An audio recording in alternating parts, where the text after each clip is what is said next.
Hello, hello class, and welcome back. In this presentation, we're going to discuss some important diagnostic imaging of pelvic and hip trauma. When you look at pelvic fractures, they're usually differentiated as stable and unstable pelvic fractures.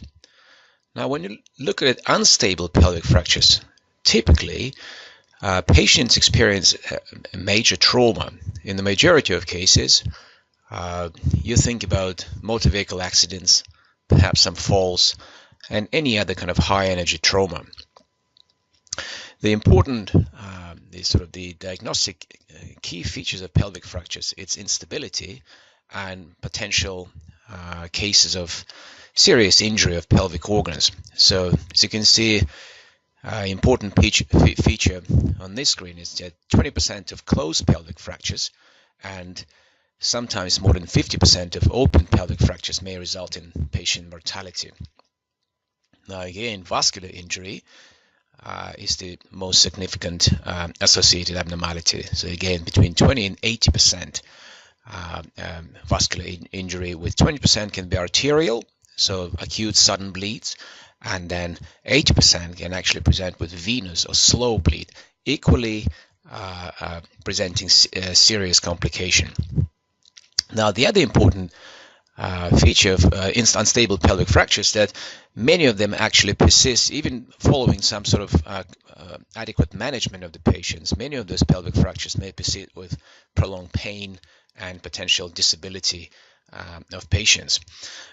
When you consider stable pelvic fractures, you typically consider pediatric injury that usually involve with some sort of sporting activity, trauma, etc. Those are typically associated as avulsion fractures or avulsion injury. The important thing to understand is pelvic anatomy.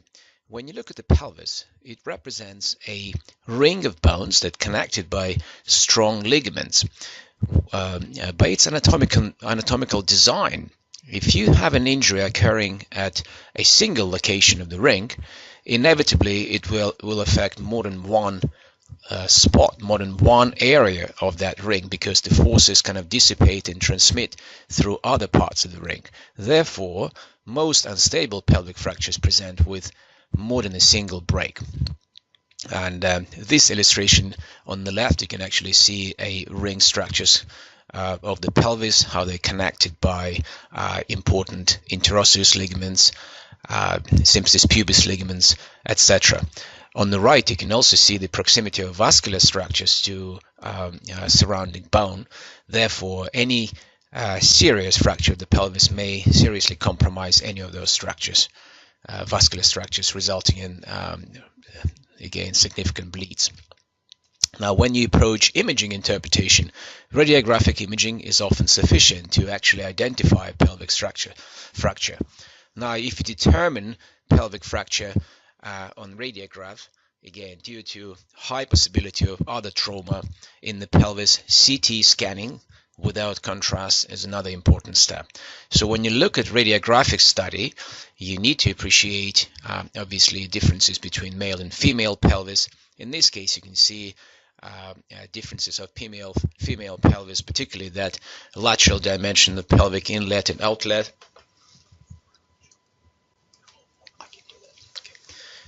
You can see the lateral dimension, pelvic outlet and inlet, is certainly greater than in male pelvis with AP dimension. And again, for obvious reason, we know that female pelvic anatomy is different.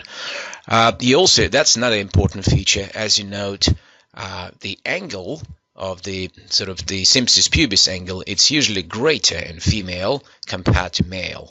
So sort of V shape in male, and then slightly greater angle in female.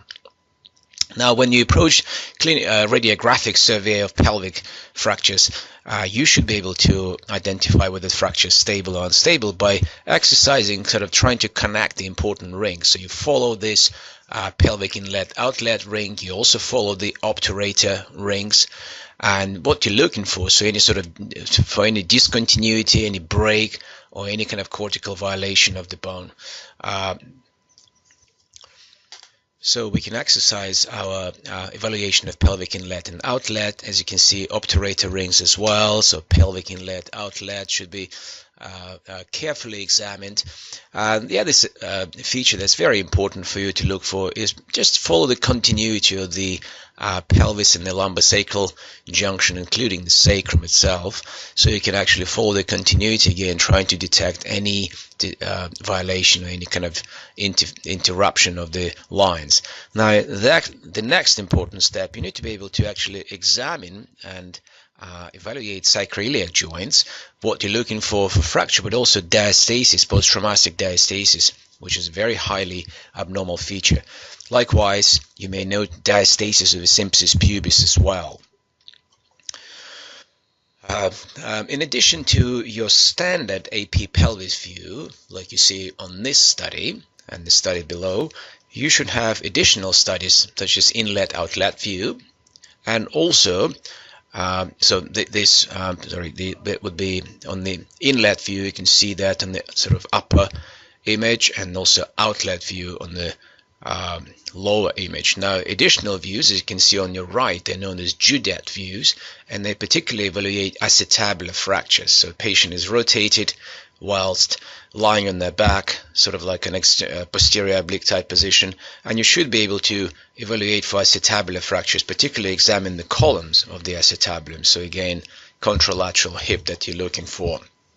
The other important features when you approach the trauma, you should look for sacral trauma, which is notoriously difficult to see. As you can see, there's some bile gas and fecal material can ovalize that sacrum, and you may occasionally miss a very subtle fracture line. So what you should follow, you should note something known as arcuate lines. So those are kind of struts of bone that usually correspond, the areas of sacral foramina and the adjacent bones. So any kind of interruption in this sacral arcuate line considered to be abnormal. In addition, as you may be aware, there's iliopectineal lines specifically evaluate for any kind of fractures along the pubic rhymides, etc. The other important area to look for is actually Shenton line. So Shenton line typically evaluates perhaps hip dislocation, and again fractures affecting one of the rhymides as well. Now let's talk about pelvic fractures. When you consider stable pelvic fractures, as I mentioned, you typically deal with avulsion injuries. So the common sites of avulsion, where you have those important muscles and tendons attached to the pelvis, as well as the hip area. So for example, again, they mainly occur in pediatric patients, and usually due to perhaps strong eccentric contraction during physical activity. Now, this one considered to be a relatively common type of avulsion, stable pelvic fracture. It's a fracture nonetheless, but it's usually an avulsion. Patients might be ambulatory, obviously in pain. Many of them can present at the time of the accident, may report some kind of snap or pop in their hip, and radiographically it's well demonstrated as, again, some sort of cortical discontinuity, usually at the insertion of rectus femoris muscle, typically that reflected head of rectus femoris. Now, fortunately, in these cases it heals really well, and it doesn't require any treatment except just conservative sort of care with rest and activity modification. The important thing is for you to be aware that sometimes this type of fracture, when it heals, especially in a pediatric person, it may produce some sort of exuberant bone proliferation. And in cases of hip pain, if that individual has X-ray taken, we need to differentiate, rather not to mistake it or not to misdiagnose it with perhaps aggressive bone neoplasm, such as osteosarcoma, which on occasion may also lead to some sort of exuberant periosteal proliferation and some other findings. But again, that's the important differential diagnosis of healing type of avulsion fracture in the sacrum. Now, when you consider some of the commonly encountered unstable pelvic fractures, there are several of them, but Mulgane fracture is considered to be one of the common fractures sustained during shear mechanism of injury. At this point, I should just mention that when you have unstable pelvic fractures, typically forces may be in different, sort of encountered in different direction. A common force, perhaps during some sort of jump or fall, is something known as shear injury. As you can see on that picture on the left, that shear injury can lead to major disruptive changes in the side of the pelvis, or hemipelvis. We also consider other forces as we go along. So in this case, how do you identify this fracture? Well, if you exercise that simple rule, you try to follow that inlet-outlet area, you can see discontinuity in the cortex of the superior pubic rami. If you look at the obturator rings, you see the discontinuity and break in the inferior pubic rami. And also, as you can see, there is a diastasis and widening and some sort of incongruity of the sacroiliac joint. Once again, on pelvic x-ray, including fracture, I should mention as well, that's very well demonstrated here, that usually consisted with Mulgane fracture. Now, in this case, you can see occasionally during AP type forces, when perhaps in this sort of bottom right image, you can see forces are exerted sort of anteriorly, sort of like AP type forces that can actually induce a major injury, disrupting the symphysis pubis, disrupting some of the sacrotuberous sacrospinous ligament, including the sacroiliac joint. So you may have a situation that's called as open book pelvis. Obviously, it's a very serious injury. Most of these patients actually end up in the ICU units. Again, high incidence of vascular injury, including other pelvic organs such as bladder rupture and so on. Now, another injury commonly encountered in pelvic fractures, if there's a direct impact to central kind of the symphysis pubis area, perhaps in the cyclist having an accident and sort of impacted on the bicycle rim, etc. So it's a serious injury, and particularly when it affects female pelvis, because the high proximity of urogenital structures, it can lead to significant urethral injury with following strictures and potential sort of sequelae or some significant abnormality following that. Urethral injury, particularly occur of posterior urethra, again can be extremely debilitating, leading to high morbidity in these patients. Now, at this point, we need to pay quite significant attention to hip fractures, or particularly femoral neck fractures. Why? Because they are actually extremely common in clinical practice, and you may come across those patients. You may even know certain patients that can present to you with hip fractures, especially when they're stable. So we're going to discuss that in a minute. Once again, when you look at the mechanism of trauma, when you look at young adults, and typically males, you consider some sort of high energy trauma, perhaps jumps, falls, and car accidents. Now, there's another relatively large subgroup of population, typically insufficiency type fracture, associated with osteoporotic type patients. In this case, obviously, female patients tend to be dominate male patients. Now, the important thing, the important criteria for the diagnosis is for providers to be able to identify whether you're dealing with the intracapsular versus extracapsular fractures. Why? The reason for that, because any intracapsular fracture, such as occurring most commonly during femoral neck fractures, will result with ischemic osteonecrosis of the femoral head, and then subsequent major disability, leading to progressive degenerative joint disease. So as you can see, epidemiology is quite important. In the US, considered to be relatively common fracture of the hip. Again, US has the highest rate of osteoporotic hip fractures. Reason for that, multiple reasons. Growing age population, patients also older, they have independent living, rather assisted living, but they're still independent, so encounter some kind of trauma. Again, female certainly over male in terms of osteoporotic fracture. Also some ethnic variation as well. You can see that white patients certainly tend to develop those fractures more than African American patients, simply because osteoporosis affect white population more than African American population. Again, the important demographics is to be aware that close to 30% of patients with hip fractures will die within the first year of that hip fracture, and I think about 10 or 15% may actually suffer death within first month. So let's look at this nice picture just to actually show you the significance of those fractures. So typically blood supply to the femoral head is usually provided from, as you remember, some of the branches of femoral artery, the profunda femoris, via medial and lateral circumflex vessels. So they literally just transmit it along the capsule of the hip, and they vascularize the hip, the femoral head.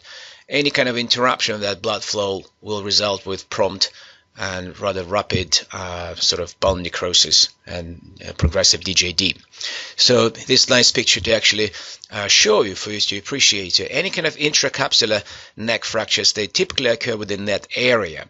And extracapsular, we'll look at them, they're going to be involving area between trochanters, so no intertrochanteric, but also subtrochanteric area, usually about 5 centimeters below the lesser trochanter. So any intracapsular fracture, of which the vast majority occur right at that area, at subcapital area of the head and neck, they will result with ischemic bone necrosis of the femoral head. So there's a nice classification exists that helps radiologists and providers, including the orthopedic surgeon, to actually rather determine radiographically what sort of treatment this patient will get and whether that fracture is stable or unstable. So it's known as Gordon classification. As you can see, a Gordon 1 type fracture, it's very incomplete impaction type fracture that only occurs lateral aspect of the cortex. And usually, again, it's only seen very faintly, sometimes as a radiopaque line on the lateral aspect. We're going to see that in a few minutes. Now, type 2 fracture is usually complete without any form of displacement. And type 3 fracture, it's complete, bicortical, but usually displacement is less than 50%. And obviously, type 4 fracture, you have complete displacement. And the reason for that, because the possibility of ischemic bone death or ischemic avascular necrosis is greater as you increase the type of this fracture. So 10 to 15% may sustain avascular necrosis type 1 and type 2, and certainly much greater, close to 40%, will sustain ischemic necrosis at type 4 and type 3 fractures. So once again, just review hip fracture based on Gordon classification. As you can see, fractures, most of them can be considered, Gordon classification considers intracapsular fractures. So typically they can occur along the immediate junction between the head and the neck, and they're known as subcapital fractures. The important thing to remember that over 80% of femoral neck fractures occur in this region, so they're known as subcapital fractures. Now they also occur as transcervical or basicervical, much less frequently. And those are considered to be intracapsular fractures. Now, intertrochanteric fracture and subtrochanteric fractures are extracapsular and typically related to high energy trauma. So we're not going to see those type of fracture in the osteoporotic person. Therefore, extracapsular fractures such as intrachanteric and subtrochanteric carry much less possibility of avascular necrosis. So a Gordon 4 fracture, as you can see, clinically will present with complete displaced fracture, and clinically it will present with extremity position just like you see on this image. It's sort of, the extremity will be externally rotated and typically kind of slightly away from the body, and the person will not be able to stand. The important thing to appreciate when you look at Gordon 1 and 2 types, in this case, is patients most likely to be ambulatory. They may have a little limp and may report some sort of pain, but they should be able to weight bear and ambulate. What it actually means in clinical terms, that you may encounter this patient, they might come and see you with hip pain, so that once again underlines the importance of radiographic imaging for the diagnosis, following, of course, history and physical examination. So once again, just to reiterate in the importance of vascular supply to femoral head through the femoral neck, and it's lovely image, radiographic image with drawn arteries can actually indicate the blood supply by the medial and lateral circumflex vessels and how they can be interrupted by one of the femoral neck fractures. Once again, imaging begins with radiography, and in most cases it's sufficient. However, in more complicated cases, CT scanning may be performed, On occasions, especially in subtle osteoporotic insufficiency fractures, especially Gordon 1 and 2 type, it may be difficult to detect them radiographically. In this case, MRI imaging might be helpful, and we're going to look at some of the examples of it like that. The other important thing to appreciate that you may find that some of the fractures, especially here, some of the fractures may be obscured by degenerative changes that are also common in that patient population, osteoporotic patients, older patients, and they may sort of be obscured by some of the osteophytes, so-called collar osteophytes, that develop along the femoral head and neck junction. We'll look at some of those examples. So in this case, you can see that a very subtle fracture may be noted.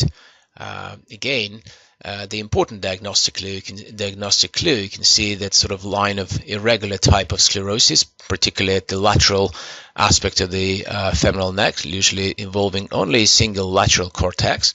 And another important feature that arrow demonstrates that you may also notice some sort of collapse, so-called valgus type deformity due to impaction injury, valgus deformity and displacement of valgus displacement in the femoral head.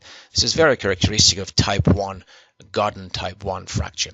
Now again, if in doubt, MRI imaging might be quite helpful. With MR imaging, you can actually see some area of low signal intensity on T1 study. You can also see a fracture line. It's a different case, but you can see a fracture line demonstrated as a low signal intensity, sort of completely black line that indicates fracture with decreased signal intensity due to edema on the T1 study, which usually bone marrow fat is usually quite bright.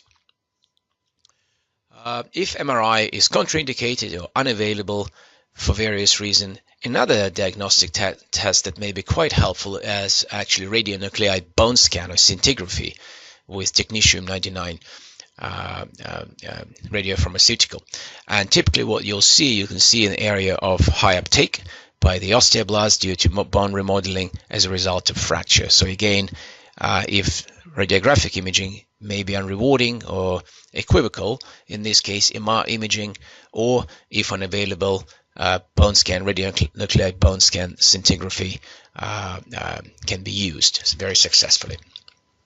Now in this case you can see a Gordon type 2 fracture. Again, you can see that CT, coronal reconstructed slices. You can see a radiopaque, kind of faintly radiopaque, irregular fracture line connecting both cortices in here for the lateral and medial cortex of the neck. And again, subcapital area with that valgus type, if you like, impaction of the femoral neck. So that's very characteristic of Gordon type 2.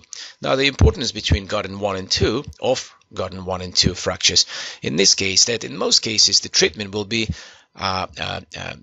less invasive. In other words, the person might have some kind of percutaneous pinning, but for Gordon 3 and 4, you're looking at some joint replacement or total hip arthroplasty. We'll look at some cases. So it's imaging is crucial to diagnosis. In this case, you can see a Gordon type 3 fracture with partial displacement, usually less than 50% of that femoral neck displacement, femoral head on neck displacement. And in this case, you can see a much more significant or type 4 fracture with 100% displacement, obviously carrying much greater chances of avascular necrosis. And that patient is also older. You can see relatively significant osteoarthritic changes, but also bone density is diminished.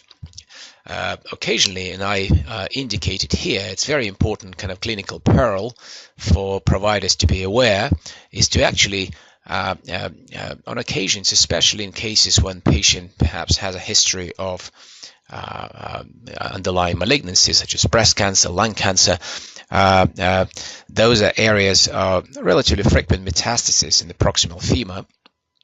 Occasionally, pathological fracture may present almost indistinguishable from a complete femoral neck fracture. Both patients may have, in both cases, patient may have underlying metastatic bone disease, but also osteoporosis. So it can be a radiological dilemma to be able to diagnose it on X-rays. In this case, MRI might be helpful, but again, bone scan may be exercised to corroborate your findings. Management, once again, it depends. For patients with Gordon 3 and 4 fracture, you're looking at total hip, complete hip arthroplasty, especially if patients are younger than 85 years old. And for Gordon 1 and 2, you should consider some sort of pinning and screws, which are slightly less invasive surgery, and so on. It really depends on the orthopedic surgeon preferences and on some sort of treatment philosophy of a particular, or approaches of a particular orthopedic group or centers. And we'll look at a couple of examples of that percutaneous pinning. Usually they use these fixation screws, again, so through the area of greater trochanter, and sort of stabilizing that femoral neck fracture. So again, for Gordon 1 and 2, so those undisplaced subcapital fractures, it can be successfully used. And usually pinning has a sufficient distance between them, so that allows a good bone vascularization and also increases stability of this appliance. And again, in this case, you can see total hip arthroplasty used for obviously different purposes, but just to demonstrate in some of those Gordon 3 and 4 complete displaced fractures, you consider total hip arthroplasty. A couple of types can be used. Typically, what you can see on top image indicates cemented type prosthesis, usually with cement inserted with the appliance of the into the proximal femur.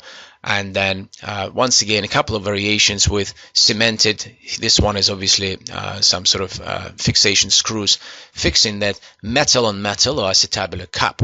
Now, in some cases, this uncemented, they're usually used for slightly younger patient, and it allows actually very good, if you like, bone incorporation into the prosthesis, into the appliance. And they can also be used occasionally as polyurethane cap on metal. So again, they can be metal on metal or metal on plastic. It really depends on the clinical presentation, but also orthopedic surgeon sort of guidelines, and really depends on multiple factors what type of prosthesis is usually selected. And again, for supplemental reading, we have several excellent sources. You can read in American Academy of Family Physician. You can link on that and be familiar with some of the hip fractures. Also, excellent article of hip fractures on Medscape or medicine. And of course, for diagnostic imaging, we should use some radiopedia cases, but including particularly article to study proximal femoral fractures. Thank you very much.